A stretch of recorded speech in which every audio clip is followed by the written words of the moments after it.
Dr. Paykel has completed her undergraduate anthropology degree at UW-Milwaukee and medical school training at UW-Madison. She currently works for the Medical College of Wisconsin and the Women's Incontinence and Sexual Health, or the WISH Specialty Clinic in Menomonee Falls, and specializes in midlife, women's health, including bioidentical hormone management and sexual health. Dr. Paykel is going to be talking about how does stress affect your nutrition and how does nutrition affect your stress. I like the title of this talk.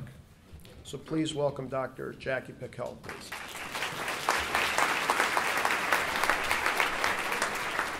Hello. I really appreciate the opportunity to be here. Let me just start by saying I always have too much to say. My husband can attest to that fact because he's standing in the back of the room.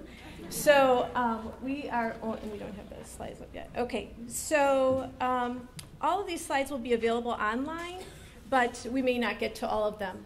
The last portion of the talk is about how to reduce your stress in manners other than dietary intake. And so if we get there, we get there. If we don't, we don't. Because the most important thing, of course, is the food. And I should premise by saying I love Dr. Schwartz's talk. I have overlapped slightly as far as the subject matter is concerned. So I'll breeze by those slides.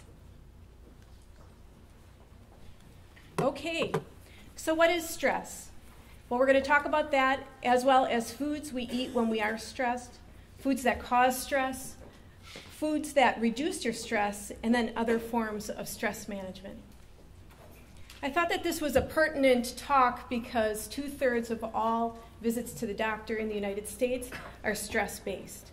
And so talking about stress today in conjunction with food, we know that that controls our immune system, but it also controls much about how our brain functions in response to stressors. So stress is a normal physical response to events that upset your balance in some way. And there is a term called allostasis that actually is formulated from the science of stress, and we can have good stressors, we can have bad stressors. We're mostly going to focus on the bad stressors today. So what are the causes of stress? Well, in general, external stressors, the major external stressors can be major life changes, work, relationship difficulties, financial difficulties, children, being too busy, overloading your plate, etc. And then the internal stressors, this is how we actually process stress from the inside out. And this is a conditioned response that actually starts in utero. But we want to talk about the inability to accept uncertainty, pessimism, negative self-talk, and unrealistic expectations that we have that can contribute to our stress load.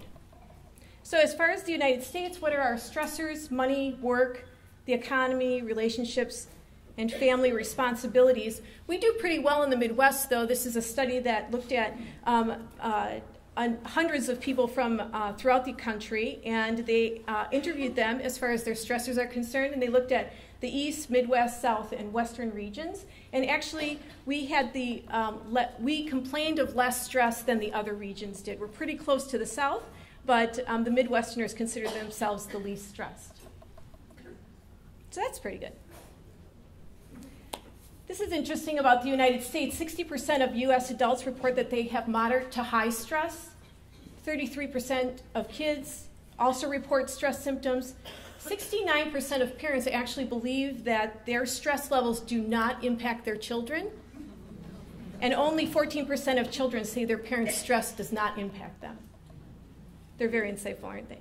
So the most common coping strategies that we have as far as stress is concerned, 33% of us skip meals, 40% of us overeat, and 40% of us lose sleep. These are the most common.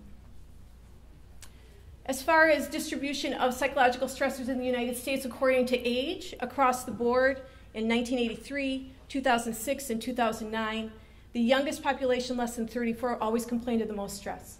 So we get better at handling stress the older we get. I thought that was surprising because I treat mostly or see mostly perimenopausal women. I'm an OBGYN, and I do a lot of hormone or menopausal care, and that, 45 to 60, those women generally seem, they're the sandwich generation, they really seem to be the most stressed, but evidently when you look at the research, that doesn't hold up. So what is the physical response to stress? Well, there's good stress, there's too low of stress, there's good stress, and there's bad stress. So the yellow zone is where you want to be. We want to have some stress. For instance, if you're going to take an exam, you want to be a little bit anxious about that situation so you prepare adequately.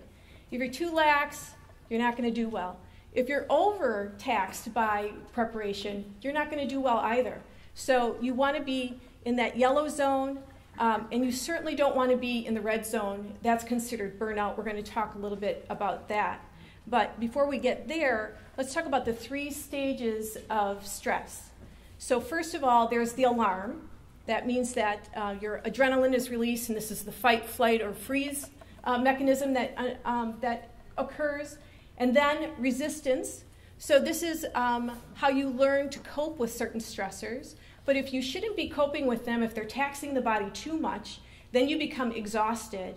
And this is prolonged coping results in the body using up all of its resources. And some of us would call this adrenal fatigue. But these are the 3 different stages from an onset of a stressor to exhaustion. So this is Patricia. And Patricia is a single mom, 35 years of age, 2 children, and unfortunately her husband passed away a couple of years ago. And she is employed, and she started a new job about 6 weeks ago. And shortly after she started her job, she was approached by her manager and asked out on a date. And first of all, she didn't want to mix the two, but work and a relationship, especially right off the bat. But she had her children to take care of, and she was mindful of that and all these stressors that were going on, so she said no.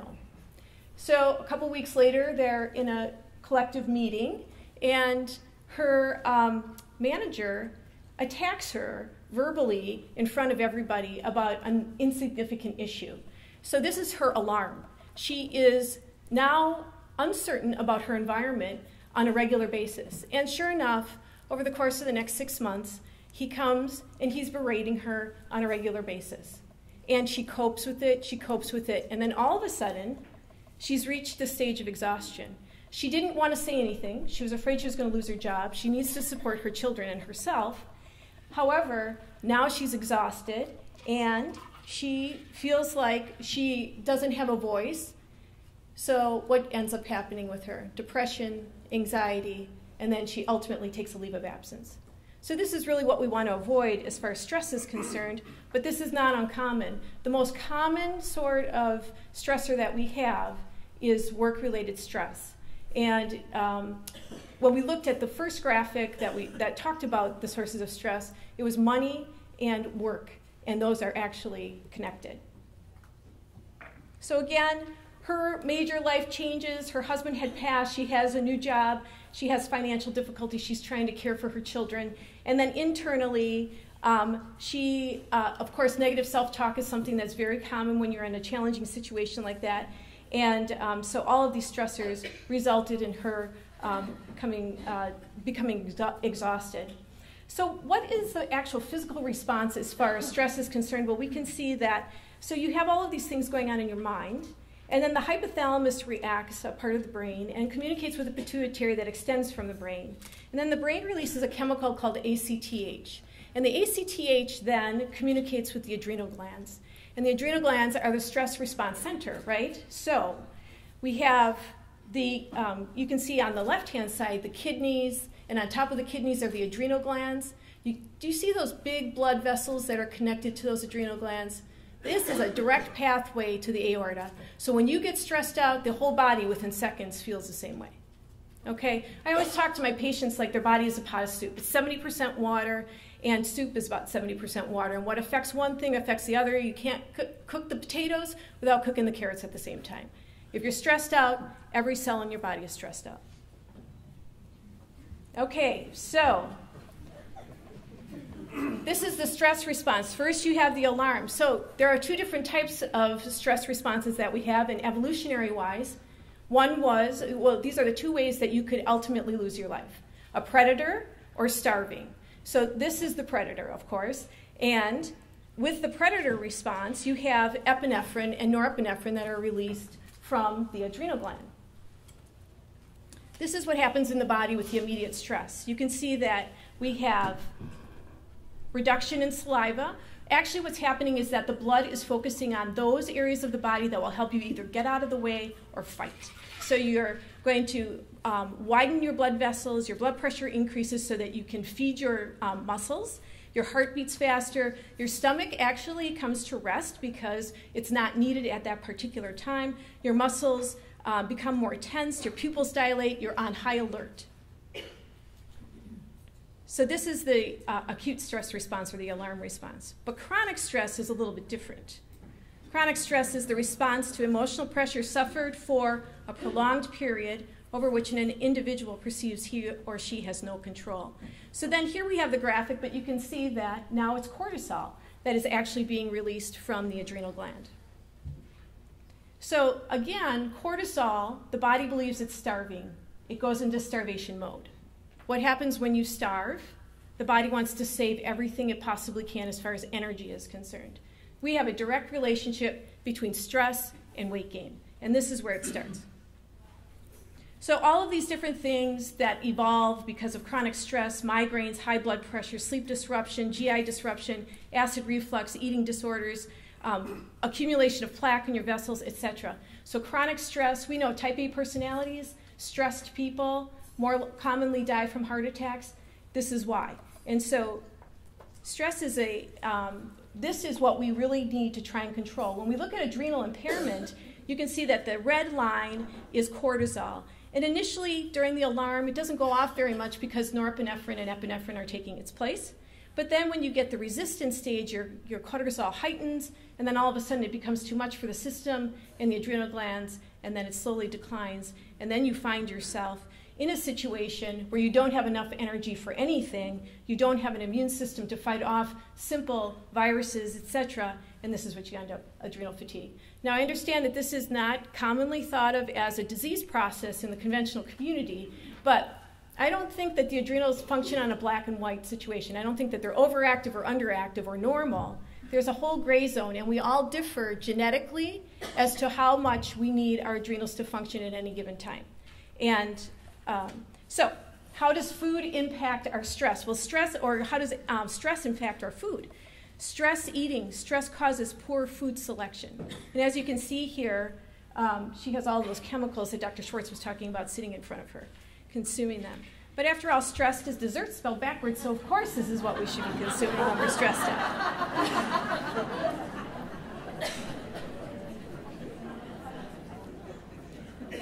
Okay, so how does stress cause overeating? Cortisol elevates your appetite. The next slide is pretty intricate. It has chemical responses on it to actually demonstrate this. But what actually happens is that cortisol releases ghrelin from the GI system, which increases the desire for sugar and fat.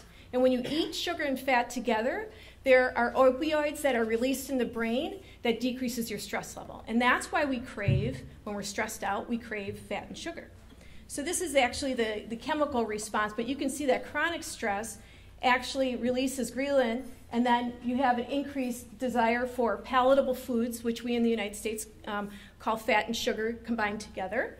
And this will increase your opioids, which will hopefully deactivate the stress response. But actually, when you have chronic stress, you have another pathway that takes over. Your adrenal glands are pumping out all these hormones, and you end up with oversensitizing the areas in the brain that need pleasure. You increase your food consumption, and all of this leads to eventually accumulation of fat, especially visceral fat. So this is how chronic stress actually leads to obesity. So stressors beget poor eating habits, which beget stress. So if you're under a time crunch, we stop for fast food. Not you all, but the general American population. Responsibility overload, you forget or skip meals. Sleep deprivation, you take in excess caffeine. Worry, you drink alcohol to excess. Poor self-image, you go on fad diets. Lack of finances, eating the wrong foods. And difficulty falling asleep, you take a nightcap. So red wine is very good for you, as we heard from Dr. Schwartz. However, if you're drinking red wine, after 5 o'clock and you're perimenopausal, just speaking from my patients and personal experience, you may not sleep through the night because it can be disruptive as far as your sleep is concerned, especially around 2 o'clock in the morning. So you have to time it correctly. So I think that we should have 3-hour lunches so we can actually go out and have a glass of wine at lunchtime. I think that was a better idea. Okay. Foods that increase stress. And of course, refined sugar, sugar and fat mixed together, high salt and fat, and caffeine. So sugar, and these studies were done in mice, so I put a little picture of a mouse up there, but sugar, high blood sugar, releases ACTH, so that's a stress response from the body if you have high blood sugar, which actually causes cortisol to be released from the adrenal glands, and this results in stress. And if you have persistently elevated blood sugar, for instance, if you have diabetes, we will see a release of excess cortisol and insulin, which results in stress and obesity. So high sugar leads to stress, but a candy bar would make me feel really good right now, okay, if you're stressed out. But actually, in the long run, it won't make you feel better. Caffeine. We talked about the benefits of caffeine. I'm going to point out, because we're talking about stress, one of the negative aspects of caffeine. So did you know that it takes 45 minutes for your caffeine to be absorbed in the morning? Then the brain releases ACTH in response to it, so it sees it as a stressor. And then your adrenal glands release not cortisol, but epinephrine and norepinephrine. So then you have the fight, flight, or freeze mechanism that takes place, and you have basically an acute stress response. But this gets you through the morning, gets you on your way, and much of this is tradition and having the aroma around you in the morning, and many of those traditions can actually decrease your stress level. However, 6 hours later, even though the caffeine is eliminated from your system, it actually has a neurologic effect for 22 hours. And that's why by the time you get up 24 hours after you consumed the last cup of coffee, you're ready for another cup of coffee again, because now you're wanting that get up and go because the caffeine effect has been eliminated from the system. And if we look at the different caffeinated beverages, and this is from a teenager's website, which is very interesting, but she cited almost 500 beverages in the United States that have caffeine. This is just a sample, but you can see that if you have a home brewed cup of coffee, there's approximately 90 milligrams. And the reasonable amount, quote unquote, reasonable amount of caffeine to consume in this day and age is about 200 milligrams per day. You can see all the way at the bottom, if you have a Bang energy drink, and kids, how many energy drinks are they having on a daily basis? But that's 357 milligrams of caffeine. Green tea, 45 milligrams. If you steep for 8 minutes and throw away the first cup and then steep again, then you'll eliminate the vast majority of the caffeine that's in the green tea. So some people prefer to do that. A Starbucks coffee, so if you have a 12 ounce of Starbucks coffee, 260 milligrams. So you can see that, and that's exceeding what we should be consuming on a daily basis. And the older we get, the more sensitive we are to caffeine. So what about alcohol? Well, alcohol can increase your cortisol level, which can increase your stress. And if you look all the way to the left, you can see that these individuals in this study were given a placebo. The second frame is they were given 2 alcoholic beverages during the 165 minutes that they were being studied. And I should tell you that the dashed line are those that define themselves as heavy drinkers, greater than 2 drinks per day on a regular basis. And those in the solid line are less than 2 drink-a-day drinkers. Okay, so they are considered light drinkers. So in the last frame, we can see that if you binge drink, meaning you have 4 alcoholic beverages within that period of time, that it causes significant stress in those individuals that don't generally drink a lot. But it doesn't. The heavy drinkers don't have any response to that. But I just bring this up because we are right around the corner from this time. And holidays, so if you have people that don't drink very much and then all of a sudden they're consuming 2, 3, 4 alcoholic beverages, we just want to keep a little bit of a tab on that, especially for ourselves, because this causes stress for everybody. And holidays are stressful just regardless, and it causes us to eat foods that we wouldn't normally eat and drink more alcohol than we normally would drink. But we want to be very careful as far as if we're not heavy drinkers, we shouldn't be drinking so much during the holidays either. And then high salt intake, this leads to inflammation, which of course leads to increased cortisol production, and then once again stress. So all of these different types of foods contribute to our stress. But also we have to be concerned about the contamination of our food supply. And Dr. Schwartz again had mentioned this, the hormone modulators. These can cause insulin resistance, which actually causes cortisol elevation. So what is a hormone modulator? I'm going to give you some examples here. So pesticides, PCBs, and bisphenol A's. So if you look at the pictures that are on here, of course, pesticides on the fruit. You can see PCBs that are present in our meat supply, and bisphenol A, which are in the plastic bottles and lining all of our, or many of our food cans, especially tomato-based products. So the first type, pesticides. We can see that DDT used to be used in the United States, and it was banned in 1972, but it's still used in many countries around the world, including Mexico, Brazil, India, China. And we know from studies now that DDT and atrazine, which is another pesticide, increase release of cortisol and increases our risk for type 2 diabetes. This is a mango tree that's being sprayed in India. Where do you think those mangoes are being shipped to? Here. That's right. Other hormone modulators, PCBs. This comes from paper manufacturing, in particular in the state of Wisconsin, and it contaminates our water supply, and then it accumulates in animal products, beef, cheese, milk, fish, eggs. PCBs increase cortisol synthesis, and increased cortisol results in stress. If you take a look at this, do you see the white cloud in the water there? This is water that's being eliminated from one of the paper mills in the state of Wisconsin. If you look at this, the map on the left, all of the red areas are all the functioning paper mills still active in the state of Wisconsin. We have poor control over that situation. Our groundwater is being contaminated by this, and therefore our farms are being contaminated by it, even if they're organic. Bisphenol A, again, we talked about this is lines the insides of food and beverage cans, etc. The FDA found this such a significant issue as far as infants are concerned that they took it out of the cans that actually infant formula comes in, and they took it out of baby bottles. I think that they need to remove it from everything in our culture. There's no reason why we need it, and they've proven that already with these other two products. The American College of Obstetricians and Gynecologists and the American Society for Reproductive Medicine came out with a statement just recently, within the last month, that we need to warn women that they should not be consuming food products that have come into contact with bisphenol A, because they think that they are related to hormone-related cancers 40 years down the road.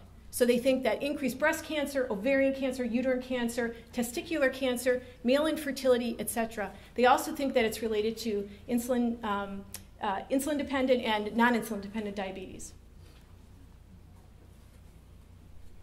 So there is some concern, I love some concern, for effects on the brain, behavior, and prostate glands in fetuses, infants, and children at current human exposures to bisphenol A. These two, so the Consumer Reports came out with a beautiful report on different foods that are packaged in bisphenol A containing cans, and Progresso, and the Progresso vegetable soup and the green beans, Del Monte canned green beans were the two worst. And you can see, if you look at the green beans, those are 80 times higher than the accepted level in a serving of food. But nothing's done about it.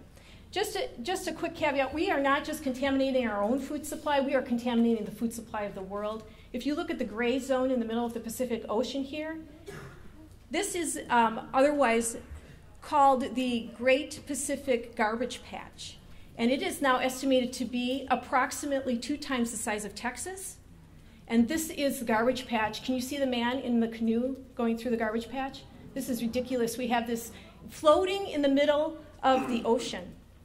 This is a gray whale that washed up on the shore of Seattle in 2013. If you look online, there's a YouTube about him taking his last gulping breaths.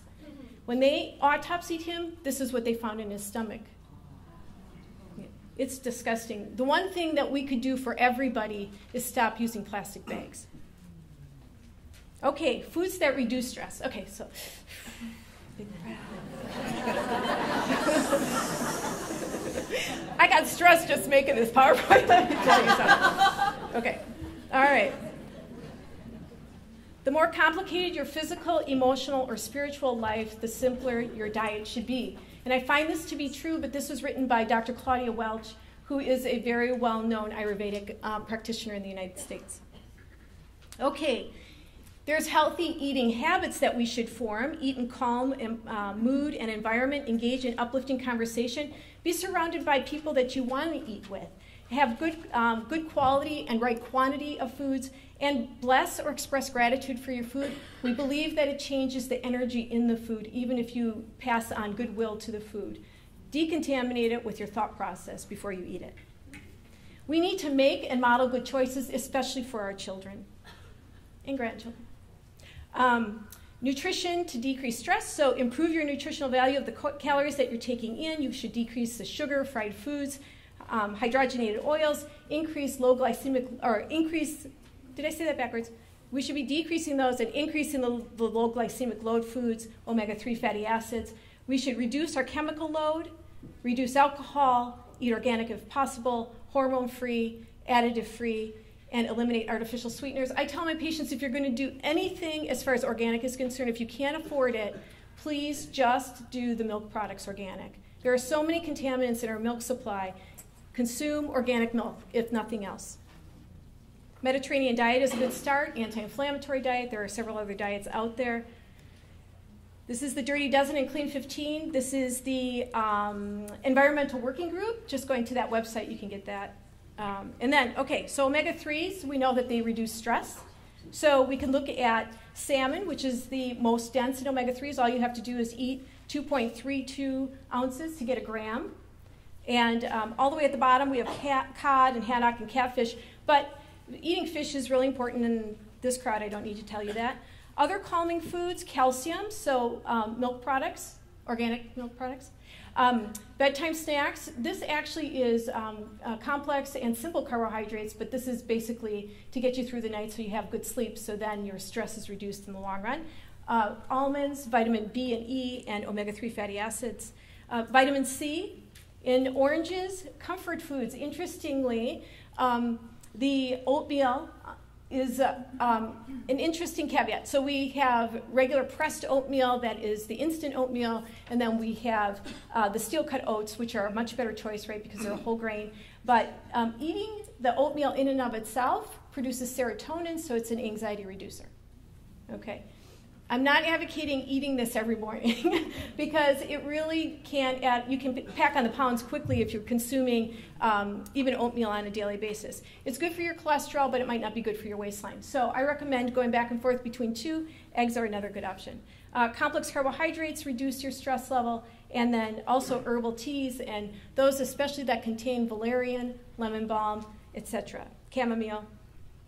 Okay, so now we're going to move on to the integrative approach to wellness, and we should stop stressing and start living. Wellness is a state of complete physical, mental, and social well-being, and not merely the absence of disease or infirmity. This is published by the World Health Organization several years ago.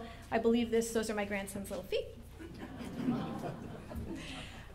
Okay, so when I talk to my patients, we do use this graphic in the office, and if you want to have a fruitful life, we believe that the soil has to be sustained, and you have to have good nutrition and water, structural balance, and good physical activity. Get rid of the environmental toxins as much as you can, sleep and restore your energy, stress reduction, relationship and social balance, and spiritual balance. Exercise regularly, adequate rest and sleep, spend time in nature, listening to calming music, journaling, avoiding stressful people and situations. One thing that you can do is that there is actually a belief that, or a theory that you only need a certain number of critical people in your life, and they should be on the inner circle. So if you have 2 to 3 there, that's a really good start. And then in the second spectrum, you need approximately 20 people that you can call but not depend upon to come to your rescue if there's an emergency going on. And then beyond that, there are all the other acquaintances that you know. And it's really helpful to understand who is there to help you, who's there to hurt you and who's there to talk to you. And so really writing those columns of different types of individuals and really focusing your relationship efforts on the first two columns is a really good idea. Talk to your family and close friends about your feelings. Spend time with positive people. Exercise, these are the CDC recommendations, 2 hours and 30 minutes of moderate intensity or 75 minutes of vigorous intensity throughout the week, and 2 days of muscle strengthening. And if you can't do anything else, you should just walk. And we do know that if you walk 2 miles a day or 10,000 steps, so putting a pedometer on and measuring how the 10,000 steps throughout the day can reduce your stress. And we also encourage you to breathe. And many of us don't take time to breathe. Here's a little breathing exercise that we learned in our fellowship at the Arizona Center for Integrative Medicine. And I employ this on a regular basis, and many times will teach this to my patients. It's the 4-7-8 breathing. You breathe in for 4, you hold for 7, and you exhale for 8. And you do that 4 times, and the sense of decreased anxiety after you're done with that is incredible. Identify your passions in life. This is called my Passion RX, and this is what I give to many of my moms or women that come in, and they're in this sandwich generation. They're responsible for so many people and so many things, and they're employed. So they're taking care of the whole world, and they're not taking care of themselves. And so I actually suggest to them that for 2 hours twice a week, they take time out of their schedule to actually do something that they're very passionate about. Well, how do I know what I'm passionate about? Well, go back to the time, think back to when you were 7 or 8, and what did you love to do at that time in your life? That was when you were old enough to have an opinion, but you were not old enough that the world tainted that view. So think about what you did then, and I'll just tell you a really quick anecdote. I had a patient who came in, and she was just beside herself. She was a mid-level executive. She was taking care of the kids. Her husband was depressed, unemployed, and she was taking care of ailing parents and, lots of responsibilities at work. And so we had this discussion, and I asked her, what did you love to do? And she said, well, read. I was really a nerd. Oh, I like to play the violin. So, and I played it all through high school, but I haven't played it since. So I asked her, well, where is your violin? Well, she had one, and it was in the closet, but her 5-year-old little boy had, broken one of the strings recently, well, within the last couple of years, and so she just had left it in there and had no intention upon taking it out. So I said, you really should, why don't you go and get it restrung? So I saw her again, and she hadn't done that, and I saw her again, and she had taken it out of the closet now. And then the next time I saw her, she had actually just taken it in. She knew she was going to come in, and she had to report to me what she was doing with the violin. So the day before, she took it in to get it strung. And then lo and behold, she starts playing it. She cleaned out a walk-in closet, made it her little music studio, and started playing the violin in there 2 hours twice a week. And her husband was gladly taking care of the children during this time. And 6 months after that, she was playing in the orchestra in church. It is awesome. And so this is really just really understanding what your passions are and honing in on them, and then really, I love doing what I'm doing right now. I love to do this, and I spend a lot of my time, creating educational talks for audiences. But I really would implore from you that your passion is your gift to the world. And so we need for you to develop it and move forward. Good, I'm almost on time. That's awesome. Okay, so we want you to sleep better. This is a great graphic to look at this sleep cycle. And are many of you aware of this sleep cycle, that you have to get to the deepest portion of sleep in order to have physical repair? And then stage 3 sleep to actually experience mental relaxation. So if you're not getting deep enough sleep, we know that you're physically not taking care of your pain receptors. Mentally, you're not being able to relax. And then the REM sleep is as you recover. So if you're not getting into the deep sleep, you're probably not getting into the REM sleep either. So, and that's when you dream. Okay, so sleep deprivation causes irritability, cognitive impairment, hallucinations, risk of diabetes type 2, increased heart rate variability, etc. So sleep deprivation, when my patients come in, this is the first thing that we address. That and their diet. Environmental changes, sorry, Anderson, but we need to turn off the news and we need to read it instead. We don't need the news blown up in our face every day, multiple times per day. Spend time in nature, music, really nice, soft music is the best thing. Uplifting movies. Are many of you familiar with spiritual cinema?